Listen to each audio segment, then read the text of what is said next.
ನಮಸ್ತೆ ಎಲ್ಲರಿಗೂ ಶನಿವಾರದ evening vlog ಆಗಿರುತ್ತೆ. ಶೇಂಗಾ ಬೀಜ ಉಪಯೋಗಿಸ್ಕೊಂಡು ಏನೇ ರೆಸಿಪಿ ಮಾಡೋದು ತುಂಬ ರುಚಿಯಾಗಿರುತ್ತೆ.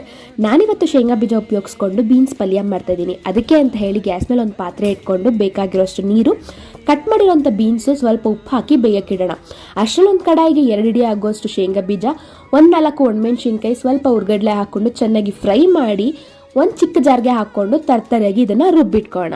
ಅಷ್ಟರಲ್ಲಿ ಬೀನ್ಸ್ ಕೂಡ ಬೆಂದಿತ್ತು. ಅದಾದಮೇಲೆ ಒಂದು ಗ್ಯಾಸ್ ಮೇಲೆ ಕಡಾಯಿ ಇಟ್ಕೊಂಡು 1 ಸ್ಪೂನ್ ಆಗೋಷ್ಟು ಎಣ್ಣೆ, 1 ಸ್ಪೂನ್ ಸಾಸಿವೆ, ಜೀರಿಗೆ, ಒಂದು ಸ್ವಲ್ಪ ಉದ್ದಿನಬೇಳೆ, ಕಡಲೆಬೇಳೆ ಹಾಕ್ಕೊಂಡು ಚೆನ್ನಾಗಿ ಫ್ರೈ ಮಾಡಿ 1 ಹಿಡಿ ಆಗೋಷ್ಟು ಕರಿಬೇವು, 2 ಈರುಳ್ಳಿನ ಕಟ್ ಮಾಡಿ ಹಾಕ್ಕೊಂಡು ಚೆನ್ನಾಗಿ ಫ್ರೈ ಆದಮೇಲೆ ಬೇಯಿಸಿರೋಂಥ ಬೀನ್ಸ್ನ ಆ್ಯಡ್ ಮಾಡಿಕೊಂಡು ರುಚಿಗೆ ಬೇಕಾದಷ್ಟು ಉಪ್ಪು, ಚಿಟಿಕೆ ಅರಿಶಿನ ಹಾಕಿ ಬೀನ್ಸ್ ಸಾಫ್ಟ್ ಆಗೋವರೆಗೂ ಚೆನ್ನಾಗಿ ಬೇಯಿಸ್ಕೊಳ್ಳೋಣ. ಅದಾದಮೇಲೆ ಲಾಸ್ಟಲ್ಲಿ ರುಬ್ಬಿರೋ ಅಂಥ ಶೇಂಗಾ ಬೀಜದ ಪುಡಿ ಹಾಕ್ಕೊಂಡು ಸ್ವಲ್ಪ ಕೊತ್ತಂಬರಿ ಹಾಕ್ಕೊಂಡು ಬಿಸಿ ಅನ್ನ, ಬಿಸಿ ಸಾಂಬಾರ್ ಜೊತೆ ಸೈಡಲ್ಲಿ ಹಾಕ್ಕೊಂಡು ತಿಂತಾ ಇದ್ರೆ ತುಂಬ ರುಚಿಯಾಗಿರುತ್ತೆ. ಈ ರೆಸಿಪಿನ ಟ್ರೈ ಮಾಡಿ. ಹೇಗಿತ್ತು